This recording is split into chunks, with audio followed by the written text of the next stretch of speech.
A atual legislatura da Câmara de Indaiatuba acaba de completar 100 dias. E foram 100 dias de muitos projetos e realizações que contribuem para o desenvolvimento da cidade. A votação de projetos importantes para Indaiatuba começou na sessão de posse, já com a aprovação de 2 projetos do Executivo. Nos primeiros 3 meses do ano foram apresentadas quase 900 matérias, entre projetos de lei e indicações. Entre as mais importantes, destacam-se a liberação de mais de R$ 1.400.000 para entidades e o Refis, que ajuda o contribuinte a renegociar dívidas com a Prefeitura. A Câmara também criou o projeto Mulheres que Inspiram, programa que vai promover ações de orientação de saúde, qualidade de vida e empreendedorismo para cidadãs de Indaiatuba. Semanalmente, a Câmara vem promovendo reuniões setoriais que debatem assuntos relevantes com diferentes setores da sociedade. Foi nesses encontros que a Casa discutiu a questão da dengue, as soluções para os moradores em situação de rua, os problemas urbanísticos de Indaiatuba e as demandas dos aposentados da Prefeitura. Nesses 100 dias, tudo o que acontece no município passa por aqui. Existem muitas iniciativas de vereadores para a administração municipal. Então, mais de 700 matérias, entre indicações e projetos de lei, passaram pela Câmara Municipal nesses 100 dias.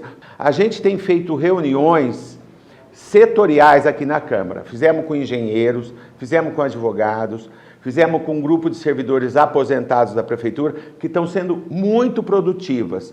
O cidadão vem participando cada vez mais da atividade parlamentar, encaminhando dezenas de sugestões legislativas e administrativas para a ouvidoria da Casa.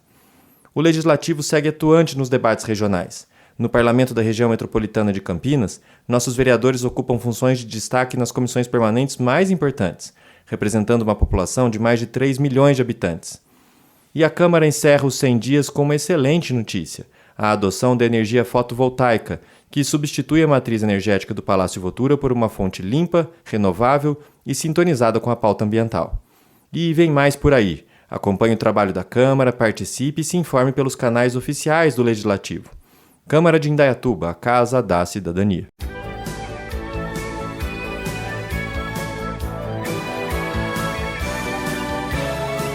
Olá, tudo bem? Sejam bem-vindos a mais um podcast Gente de Expressão, onde recebemos os melhores, maiores prestadores de serviço, empresários e empresas de Indaiatuba. Eu estou com uma convidada muito especial aqui hoje, daqui a pouco eu vou apresentá-la.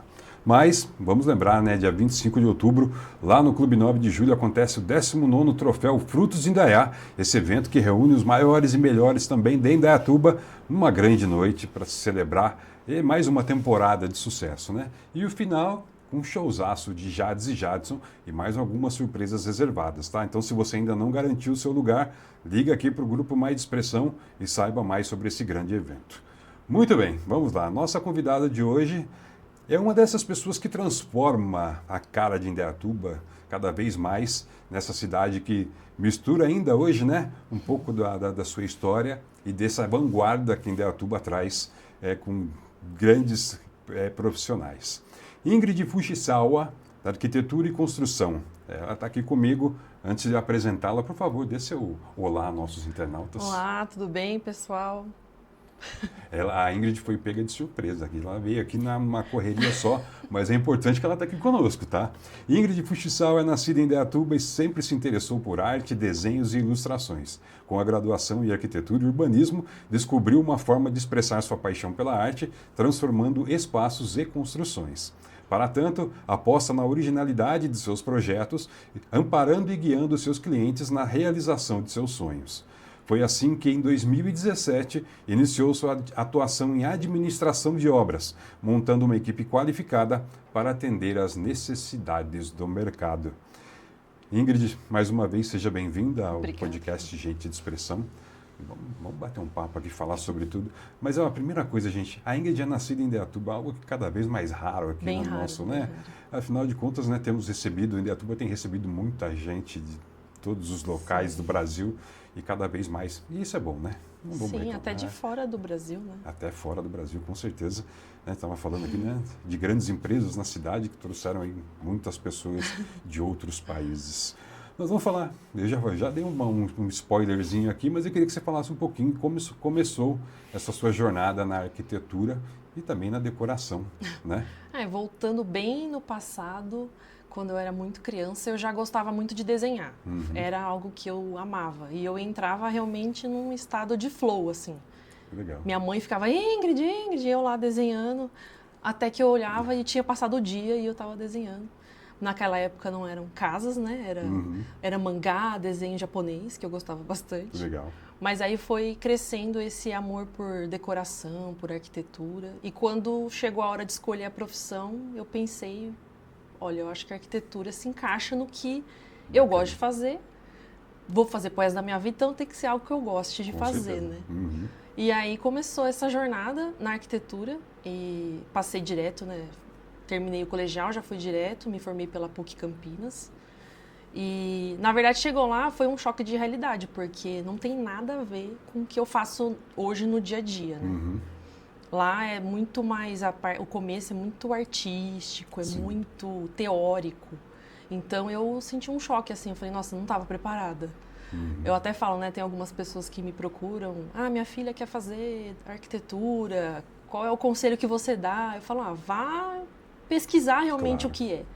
Porque a gente tem uma concepção, uma pré-concepção e não é exatamente, às vezes, aquilo que a gente imagina. Com certeza. Mas foi muito bacana, assim, o começo. Foi assim, um sonho se tornando realidade, porque daí eu pude desenhar como forma de vida, como ganhar a vida, né? Com certeza. Colocou esse talento, essa vontade como prática profissional. Isso é bacana. Quando você senta lá, recebe um novo projeto, começa... Porque você, aqui mesmo na nossa presença, a gente falou, você está lidando com sonhos. Sim. Quando a pessoa está falando em construir a casa dela, é o sonho que ela tem.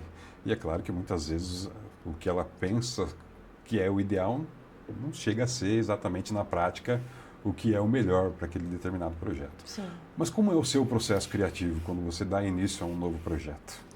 Bom, o novo projeto, se for, né, de arquitetura do zero, que seria a pessoa vem, tem um terreno e eu quero construir, eu primeiro preciso entender essa pessoa. Então eu gosto sempre de marcar uma reunião para entrevistar essa pessoa, saber o que ela gosta, às vezes saber de onde ela é, porque se ela não for daqui... Sim. eu sou de Minas Gerais, então tem todo um histórico de Minas, né, a arquitetura mineira Trazer aqui, um pouquinho para cá. Claro. Sou muito familiar, gosto de ficar em casa, ou não, sou solteiro, baladeiro, recebo muitos amigos. Então, primeiro de tudo, quem vai ditar como essa arquitetura vai ser é o próprio usuário, o próprio cliente. Então, é muito difícil quando vem um cliente que nem ele sabe. Aí eu fico com dificuldade, então eu tenho que ir lá, cavucar... meio que ser fazer terapeuta, mesmo. meio que trazer um pouco de conhecimento de psicologia para conseguir trazer isso para a gente. E aí é bom porque até a pessoa que não tem o costume, né, de se perguntar, ela começa a se perguntar, nossa, como que eu acordo? Eu acordo, tomo café ou não? Eu acordo, vou para academia em jejum? Ou, não, acordo, a primeira coisa eu vou falar oi para meus filhos para ver se está todo mundo bem. Tomo meu café em silêncio, ou não, já ligo a televisão. Então, eu gosto de saber esse dia a dia. E aí, depois, eu realmente começo a esboçar. Tem bastante ainda desenho à mão, mas a maior parte hoje já é direto no 3D. Que bacana. Todo o processo eu esboço um pouco, mostro referências para o cliente, né? E aí, depois já começo o 3D já para fazer esse estudo volumétrico de insolação, ventilação, as cores. Às vezes o cliente já vem com aquela ideia, eu quero uma casa azul. Então a gente já vai estudando as cores, vendo o que combina com o estilo dele. Essa composição toda do projeto. É interessante, né? Às vezes você fala, eu converso com a pessoa, parece algo assim tão banal, né? Fala, não, mas para que saber o dia a dia? É fundamental, porque a pessoa vai viver boa parte ali do dia a dia dela ali. Eu falo para ela. Seja sozinho, seja em família, seja com amigos. Falo para eles, quem vai morar é você. Porque tem muito cliente que fala, o que você faria? Eu falo, mas não sou eu que vou usar esse lugar todos os dias. Eu quero um lavabo vermelho. Você vai olhar esse lavabo todos os dias, você vai gostar dele vermelho? É uma cor que você gosta? Pois é. A psicologia das cores, vamos estudar. Aí eu abro um livro, né? Tem alguns livros que eu uso como referência dos mestres que estudaram isso há muito tempo antes de mim, não sou eu que vou inventar a roda, né? Então, eu leio, pesquiso. Claro que hoje a neuroarquitetura tem inovado muito, muito mais do que já inovava antes. Eu já sabia que a casa ou a nossa construção, o lugar que a gente vive, nos influencia. Com certeza. Mas não tinha um nome. A gente falava, é a influência. Aí os holísticos já, é a energia, é o que... Não. Tem estudo neurológico Claro. para as coisas. E nem sempre, o tom azul, ele dá paz. Depende. Depende. Se aquela pessoa passou um trauma no ambiente azul, o azul não vai remeter para ela uma Exatamente. coisa boa. Então, às vezes a entrevista, o cliente, acho que ele fica meio assim, né? Por que ela está perguntando com quem eu tomo café da manhã? Se eu tomo sozinha, se eu fico em jejum? Porque tudo isso vai influenciar. Com Se é certeza. uma pessoa que usa muito a cozinha, a gente vai, nossa, é o coração da casa. Tem que ser um fogão legal, uma coifa legal, que se faz muita fritura ou cozinha demais, né? Tem que ter uma coifa eficiente. Ah, não, Ingrid, a cozinha é só enfeite. Então a gente não vai investir tanto, vai ficar bonito, vai existir a cozinha, porque também não dá pra fazer uma casa sem cozinha, Claro. mas não vai ser o foco. Às vezes o foco vai ser o ambiente social, de receber amigos, talvez um home legal, porque gosta de cinema, né? Interessante, né? Porque eu nunca havia pensado por esse lado, né? Eu sou desses que eu não gosto muito de cozinhar, mas faço. Mas a sala é o meu lugar preferido na casa. Sentar lá, assistir meu filme, minha série, Sim. né? Então, assim, para mim, quando eu chego em casa, não importa nem que a cozinha esteja desarrumada, mas se a sala estiver bagunçada, Já eu te fico... incomoda. Mas realmente é muito interessante isso. E aí, dentro desse projeto de construção, né? Qual que é a importância da colaboração entre arquiteto, engenheiro e cliente? É essencial esse... Essencial, essencial. A gente não vive um sem o outro. Assim, eu não gosto dessa rixa que criaram entre arquitetos e engenheiros. Desnecessário, né? São todos meus colegas, respeito muito, não acredito muito na questão de cada um seu quadrado. Com certeza. A gente tem na graduação de arquitetura o básico de estudo estrutural, até porque a gente lida com isso, né? Com certeza. Mas não é o foco. Né? Todos os meus colegas que quiseram focar em estrutural, eles foram fazer uma especialização nisso. Acabaram trabalhando em empresas, né? Foram atrás disso e hoje eles têm condições de calcular, dimensionar a estrutura. Eu nem me arrisco. Eu já vou direto para meus engenheiros, se o cliente tem engenheiro também que é parceiro, que é conhecido, eu trabalho junto, sem problema nenhum. E isso até recebo alguns elogios, né? Não querendo me gabar, mas já me gabando porque todo mundo fala assim, ai, nossa, que arquiteta estranha. Normalmente a arquiteta vem e manda todo mundo para aquele lugar e ela que manda e acabou, e a assim tem que situação ser. vai tirar o pilar e pronto, acabou. E eu não sou assim. Se o engenheiro virar e falar, não, aqui não tem condição. Se você quiser tirar esse pilar, você vai gastar 80 mil reais para fazer uma outra estrutura. Se o cliente não tem esse dinheiro, quem sou eu para falar para ele que Pois vai é. ter que tirar o pilar? Deixa o pilar lá, gente. A gente usa ele a nosso favor. Com certeza. Vai ter alguma coisa boa para sair desse pilar. Então Se é adequa. essencial. É essencial. E o cliente precisa entender isso também. Ele precisa participar. Não é assim, ó, vocês decidem. Pois é. Até porque depois de pronto não adianta nada, né? Não gostei disso, isso aqui poderia ser diferente, não adianta nada. Vamos quebrar aqui, vamos quebrar ali. Não é? Acho que o retrabalho se torna muito mais caro do que um acompanhamento prévio do projeto. Sim. Entre os serviços do cardápio de Ingrid Fujisawa, que daqui a pouco eu vou passar o site dela para vocês saberem um pouco mais, está o design de interiores. É um trabalho que ajuda, vamos dizer assim, uma extensão da arquitetura. Sim. Que ajuda a compor essa entrega final para o cliente. Sim, sim.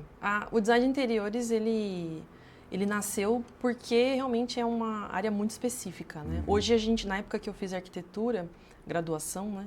Não tinha graduação em design de interiores. Hoje já é uma graduação. Então, a gente sabe que é muito específico. Claro. E não que a arquitetura não vai estudar o interior. Ela precisa saber o que vai ser feito naquele ambiente, qual é o programa que a gente fala, né? Programa de necessidades. Então, vai ter 2 suítes, um banheiro, um lavabo, uma piscina, uma churrasqueira. Tem que ter tudo ali, porque depois eu vou entregar, você pediu esses ambientes, então eu consegui colocar nessa construção, com essa metragem que a gente decidiu no começo, né? Sempre é bom ter uma prévia de metragem. E depois eu falo, olha, aí o cliente começa, mas e o meu armário que vai, a minha maquiagem e tal? Eu falei, então, aí já é interiores. Claro. A gente vai ter um local para sua penteadeira, para o seu guarda-roupa, seu closet, colocar os seus perfumes. Por isso até pergunto da entrevista, né? Teve um cliente já que eu atendi que ele era colecionador de carrinhos.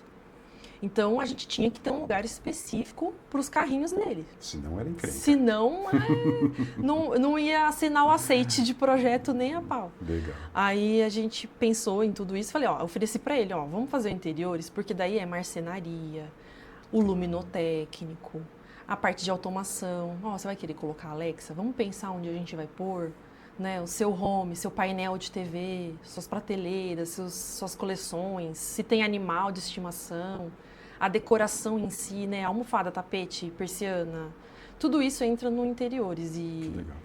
Quanto mais o cliente fizer, melhor para ele, porque daí já está tudo definido. Porque depois que eu já peguei clientes que ele se mudou, né? A arquitetura não era minha. E ele estava perdido, ele se mudou com os móveis que ele tinha, a casa era enorme, os móveis pequenos. E aí ele viu que não estava aparecendo... Não encaixava. Não encaixava. Ele falou, nossa, tá muito ruim, um sofazinho pequeno numa sala enorme. Então ele estava na dúvida o tamanho do sofá, se aquela composição, a gente fala layout, né? Onde vai o sofá, onde vai a TV, estava legal. Aí a gente ajuda nessa tomada de decisão. Então, quanto mais definido, melhor, porque você não vai ter dúvidas. E se ele pode fazer esses dois trabalhos de composição do projeto logo de início, facilita muito. Facilita muito. Acaba gerando economia até. Economia. O que eu falo é assim, só. Eu pergunto, você é muito indeciso? Aí se o cliente fala, eu sou. Eu não sei, nossa, eu demoro muito para escolher. Não me mostre 5 opções, me mostre 3. Então eu falo, então não faça ainda interiores já de imediato. Porque pode ser que ele mude muito de ideia. Até o final da concepção do arquitetônico. Espera construir. Deixa fazer a parte... Construiu. Não, agora realmente eu vi que cabem minhas coisas, porque... Consegue ter uma visão melhor do que... Eu entendo porque não é da área, né? Então, assim, eles ficam... Nossa, mas vai caber minha cama aqui? Porque eles veem aquele quadradinho no papel. Falam, nossa, mas não vai caber. Aí eu falo, olha, cabe uma king aqui nesse ambiente. Com folga. Aí ele começa a visualizar. Então, para os indecisos, a dica é fazer depois. Fazer isso aí. Muito bom. Construção e reforma. Né? Desde 2017, como falamos no começo lá, você atua na administração de obras também. Sim. Isso é muito interessante, porque traz uma tranquilidade para quem está executando, né? Traz. Colocando o seu projeto. Afinal de contas, né, hoje você talvez tenha lá dentro do seu projeto diversas frentes de mão de obra, e é importante ter uma pessoa a quem direcionar toda esse andamento dos trabalhos, né? Para sair do papel. Isso também é um diferencial, né, Ingrid? É um diferencial. Foi uma necessidade, né? Eu incluí porque eu tinha um cliente na época que morava em São Paulo, e aí ele falava, eu não consigo ir ver se a obra está sendo feita de acordo com o projeto. E aí eu falei para ele, olha, eu nunca fiz, mas eu posso acompanhar para você. E aí, no acompanhar, ele pedia, o pedreiro precisa disso. Aí o pedreiro me passava uma lista de materiais. E aí eu falei, nossa, eu acho que ele não quer um acompanhamento, ele precisa de alguém que administre. Claro. Aí eu falei, olha, vou administrar. E aí foi uma necessidade e eu gostei muito, porque a tomada de decisão é muito mais fácil.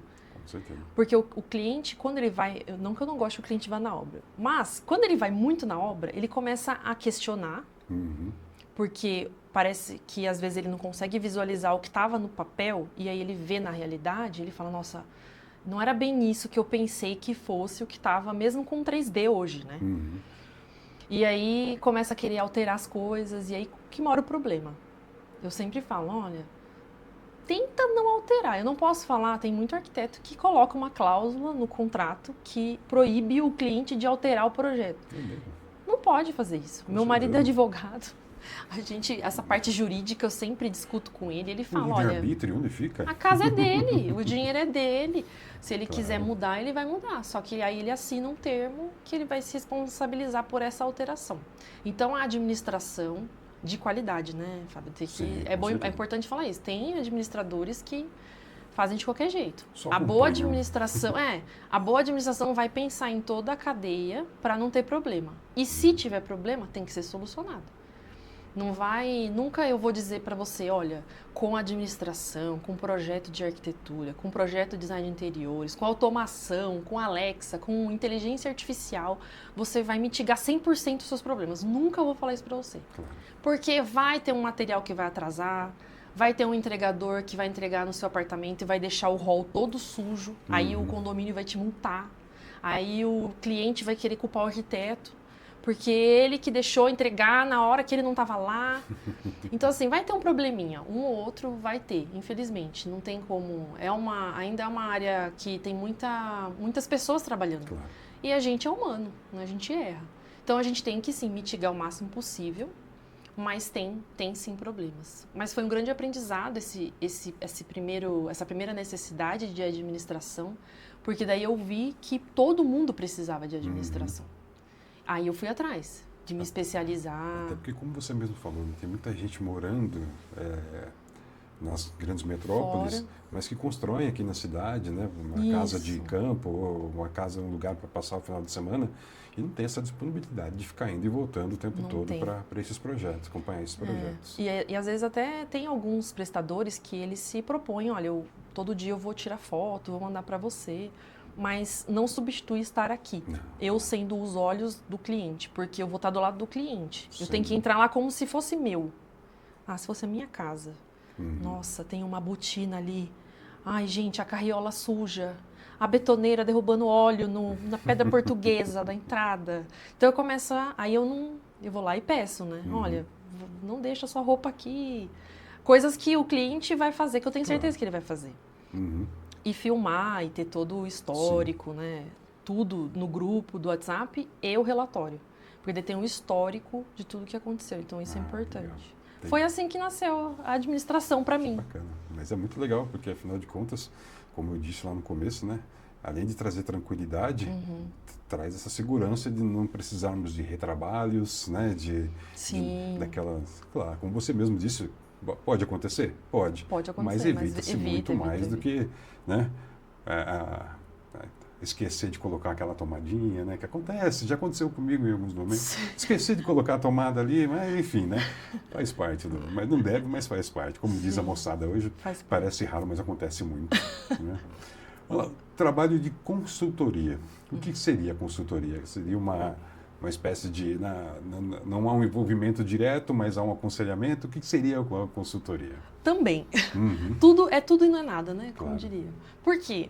Como eu disse para você também no começo, a prestação de serviço, ela é personalizada. Claro. Ela tem que atender o que o cliente precisa. Uhum. E cada um, é muito individual. Eu tento, claro, criar os pacotes para facilitar o entendimento e para facilitar até a questão de pagamento.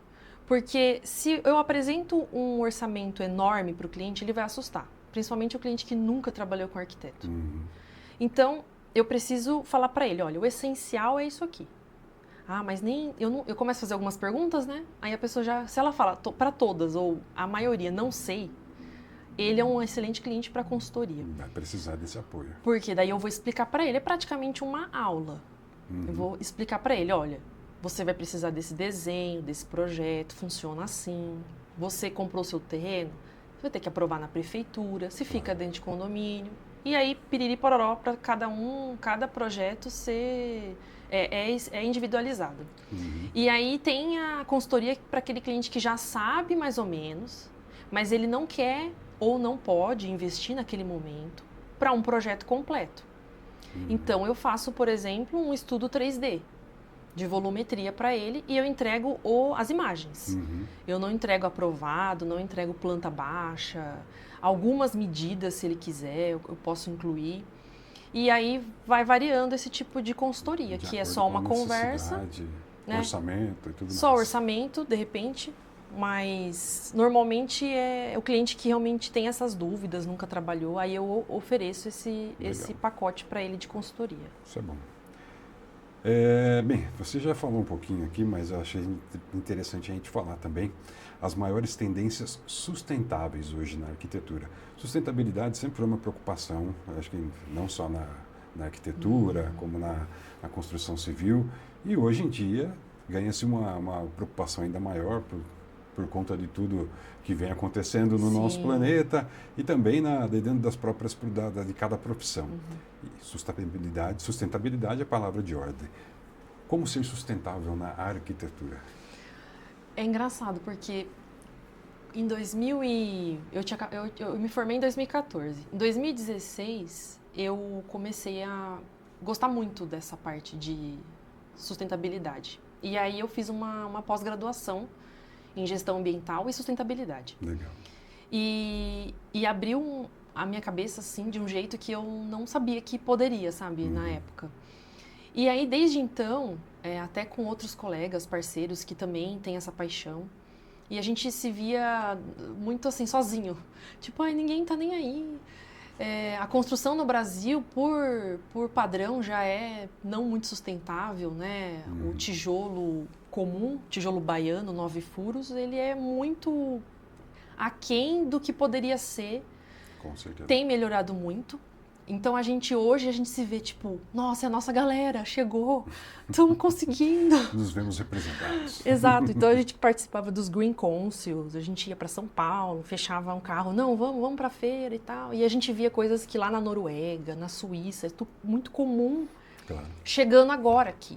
Até vai ter o Green Council agora em julho, eu estou inscrita, vou participar, porque tem essa discussão de pegada de carbono, então a gente tem...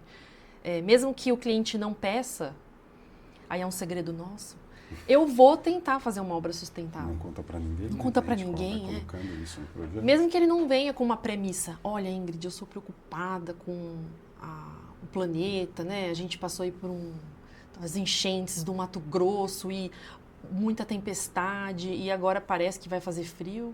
Tô duvidando um pouco, só acredito vendo, Pois é. mas... Então a gente começa a ver pessoas mais Com preocupadas, certeza. mesmo aqueles que não estão, a gente tenta dar uma pincelada, uma influenciada, né? Olha, vamos tentar fazer mais sustentável, né?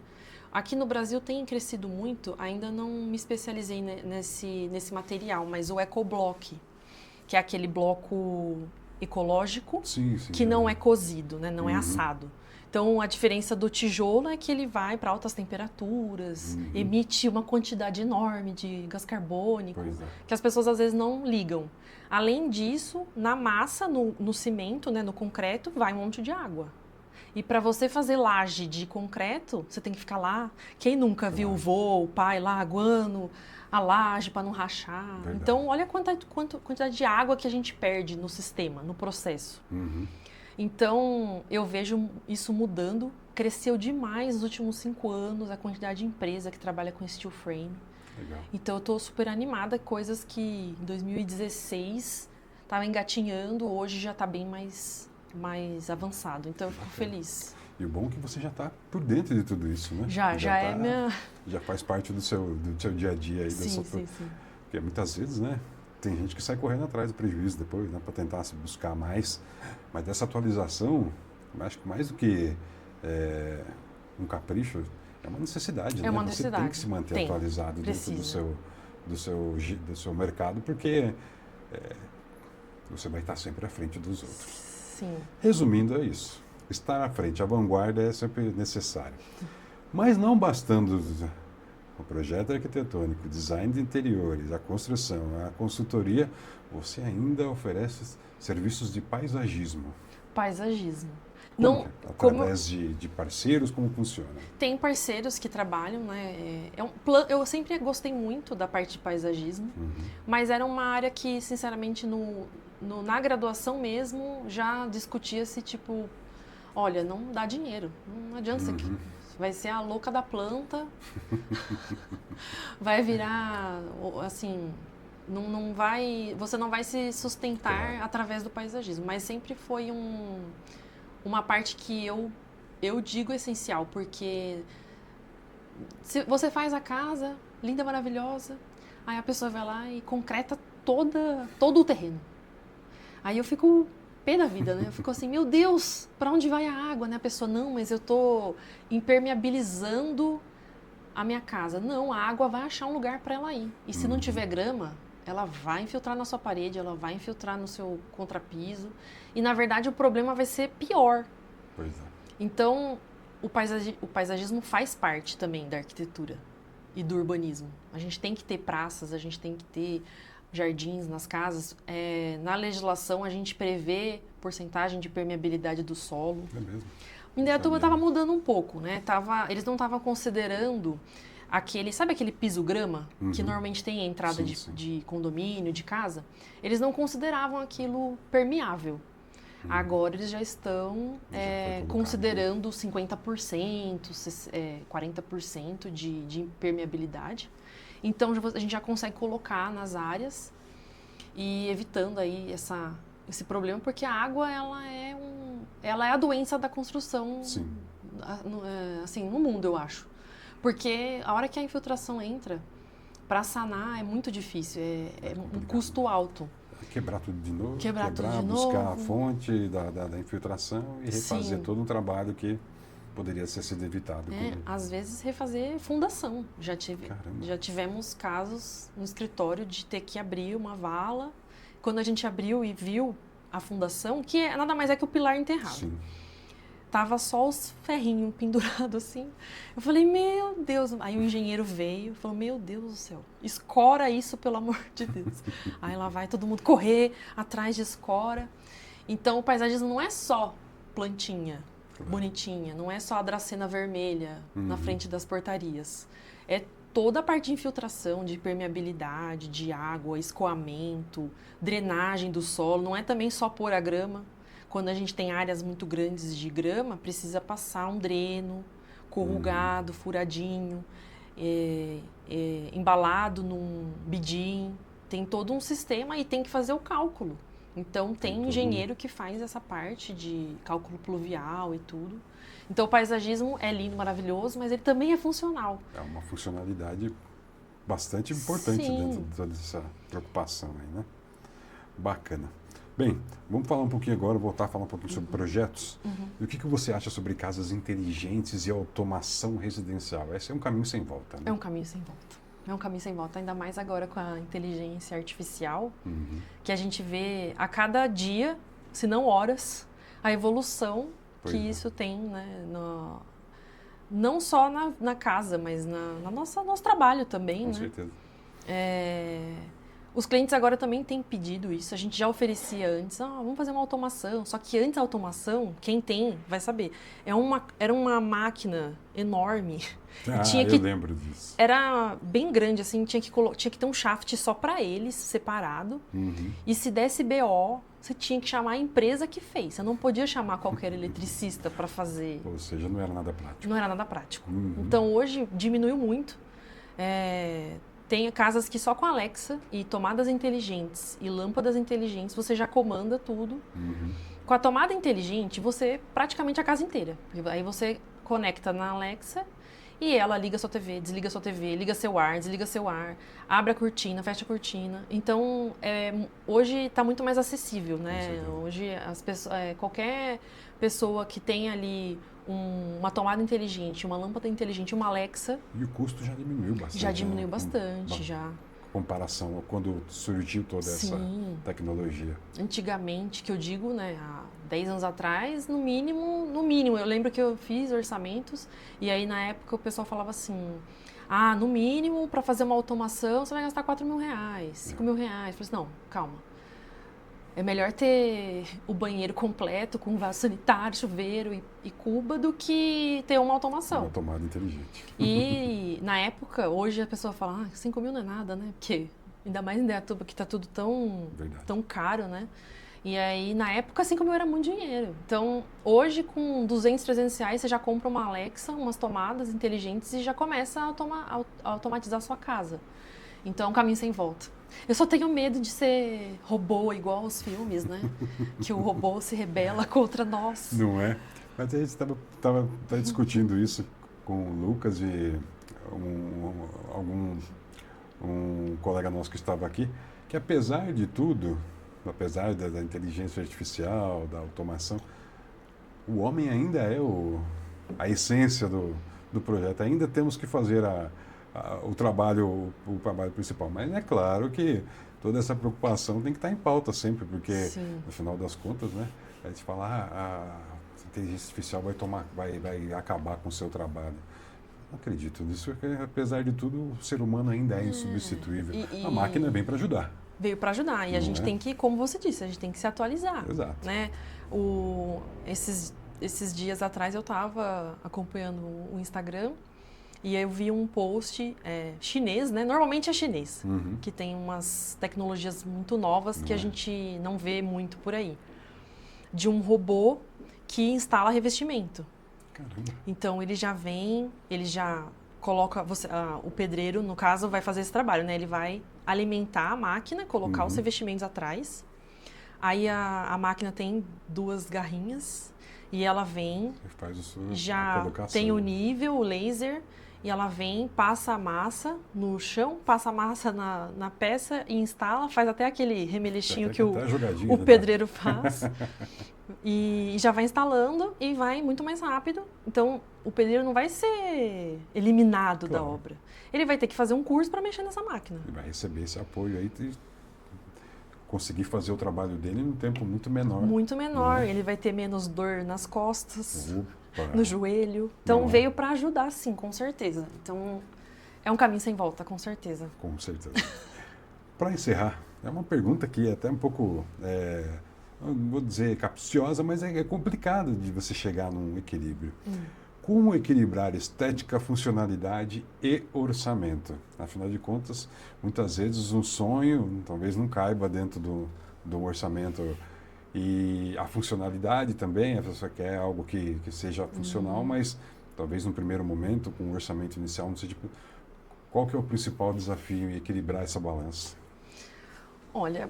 Tudo vai depender lá daquela primeira entrevista. Daquela conversa Aquela inicial. conversa. Porque é possível, sim. Hoje a gente tem materiais tão bons, com preços bem mais em conta. Legal. É bom pesquisar. Tem que ter essa paciência. Tem que contratar o arquiteto para isso. Então, tem que avisar lá atrás. Tem que ser muito transparente. Não dá para ficar disfarçando. Eu tenho milhões, e aí depois chega na hora do projeto, você tem milhões, então tá aqui um projeto de milhões. Então, lá atrás, é muito difícil isso. Eu sempre pergunto, quanto você tem para investir nessa obra? Acho que o medo do cliente é falar assim, eu vou mentir que eu tenho menos, porque senão a arquiteta vai gastar todo o meu dinheiro. E tudo bem, eu entendo esse lado, mas ele precisa saber e falar e ser realista. Né? Olha, eu quero fazer uma garagem coberta e eu tenho isso. Porque se ele economizar nessa entrevista, quando o projeto estiver pronto, ele vai perceber que ele poderia ter algo a mais do que foi colocado em prática. Exato, né? Já tive clientes que fizeram isso e quando chegou na hora de fazer, nossa, que bom.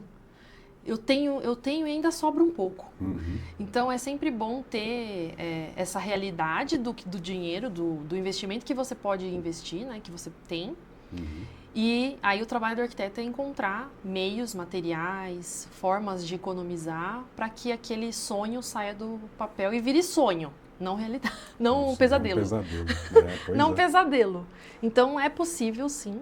Hoje eu acho que com a tecnologia, né, a gente tem marcas que não são tão consagradas como as grandes marcas de revestimentos, até de marcenarias, né? Assim, hoje a gente tem uma acessibilidade maior, eu acho, do que antigamente. Antigamente, eu até comentei isso com um cliente essa semana, a gente foi numa marcenaria e eu falei pra ele, não tinha MDF pronto, que vem com a chapa bonita já. Daquele jeito que ele espera que seja. Ela vinha crua, e aí o marceneiro, ele tinha cola e tinha eu vou falar casquinha para não falar o nome da marca, porque não tem, eu acho que não tem acho que eu posso falar lâmina. A lâmina de acabamento tinha que colar um por um, vir com um rolo assim, e colar um por um. Então era muito mais artesanal. Hoje vem pronto, você compra na internet, chega na sua casa a chapa de MDF com a cor que você quer. Então, e não é tão caro, porque tem barateado. Então é possível alinhar esses três conceitos, né? Uhum. E realizar o sonho, sim, com certeza. Muito bem. Vamos chegando no final. Eu acho que dá para conversar mais 1 hora aqui, 1h30, né? Falo muito. Não, mas tem que falar mesmo. Afinal de contas, é interessante que as pessoas saibam, né? Tudo que é. E gostei porque você é bastante sincera. Você fala mesmo. Sincera, e isso é muito legal. Isso traz credibilidade ao trabalho, sim. né? E transparência, como você mesmo falou. Afinal de contas, né? Como a gente falou, você já falou várias vezes, a gente está lidando com um sonho. Sim. E o sonho não tem preço, até aquele determinado orçamento, né? É bom deixar isso bem claro. Bem, gente, vou terminando aqui a conversa com a Ingrid, mas se você quiser saber mais, entre em contato com ela pelo WhatsApp, que é o 19 99494 6525. Vou repetir, 19 99494 6525.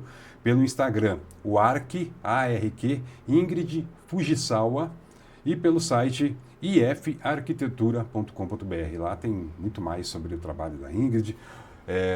Com certeza eu esqueci algum serviço aqui, porque a mulher é multifuncional, ela oferece tudo que você vai precisar para o seu projeto. Mais uma vez, obrigado. Eu que agradeço, um prazer estar aqui. Seja sempre bem-vinda, portas muito abertas obrigada. sempre do estúdio, trazer novidades, fique sempre à vontade. O Gente de Expressão é sua casa. Obrigada. É isso aí. Então, estou terminando mais um podcast Gente de Expressão e voltamos em breve com muito mais novidades para você. A atual legislatura da Câmara de Indaiatuba acaba de completar 100 dias. E foram 100 dias de muitos projetos e realizações que contribuem para o desenvolvimento da cidade. A votação de projetos importantes para Indaiatuba começou na sessão de posse, já com a aprovação de 2 projetos do Executivo. Nos primeiros 3 meses do ano foram apresentadas quase 900 matérias, entre projetos de lei e indicações. Entre as mais importantes, destacam-se a liberação de mais de R$1.400.000 para entidades e o Refis, que ajuda o contribuinte a renegociar dívidas com a Prefeitura.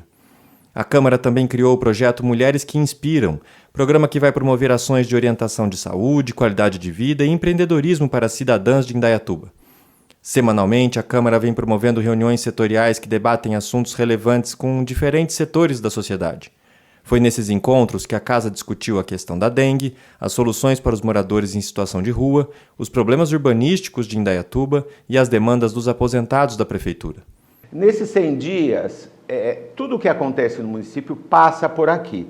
Existem muitas iniciativas de vereadores para a administração municipal. Então, mais de 700 matérias, entre indicações e projetos de lei, passaram pela Câmara Municipal nesses 100 dias. A gente tem feito reuniões setoriais aqui na Câmara. Fizemos com engenheiros, fizemos com advogados, fizemos com um grupo de servidores aposentados da Prefeitura, que estão sendo muito produtivas.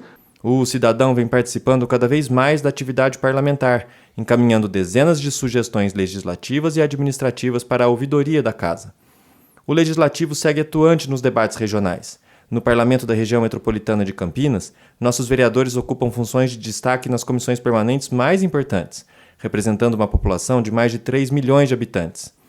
E a Câmara encerra os 100 dias com uma excelente notícia: a adoção da energia fotovoltaica, que substitui a matriz energética do Palácio Votura por uma fonte limpa, renovável e sintonizada com a pauta ambiental. E vem mais por aí. Acompanhe o trabalho da Câmara, participe e se informe pelos canais oficiais do Legislativo. Câmara de Indaiatuba, a Casa da Cidadania.